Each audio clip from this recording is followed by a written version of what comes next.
គឺយើងមកចែកម្លែកពីវិធីនៅក្នុងការ change passkey បាទនេះគឺចែកម្លែកពីការ change passkey ហើយនឹង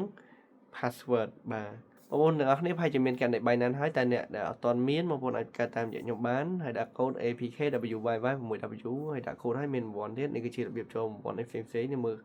តាមលក្ខខណ្ឌដែលខ្ញុំដាក់ហ្នឹង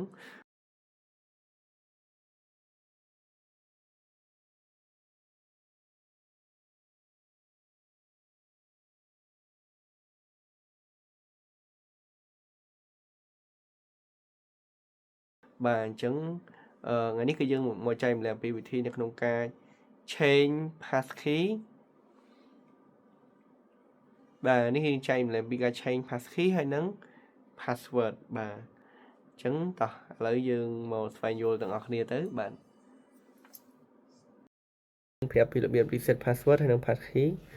បាទរងចូលឲ្យនឹងមកហើយយើងរកមើលពាក្យ security បាទនេះយើងចុចខាងលើនេះទៀតមកបាទ security បាទនេះទី1 password អញ្ចឹង password នេះគឺយើងអាច continue មកហើយយើង reset នេះ password គឺ account យើងនឹងត្រូវផ្អាកនៅក្នុងការ withdraw P2P selling ហ្នឹងដកលុយទៅដកលុយបាននេះក្នុងរយៈពេល24ម៉ោងណា reset passkey បាទអញ្ចឹងនេះ passkey ចាស់បាទចេញចុចកន្លែងនេះបាទហើយយើង continue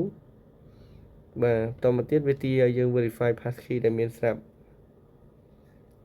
បើសិនយើងថា passkey អត់ available ទេគឺយើងអាចប្រើ authenticator ហើយនឹង email ជំនួស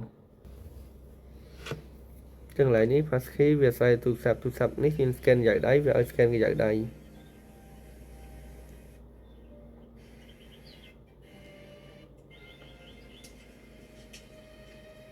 អូខេ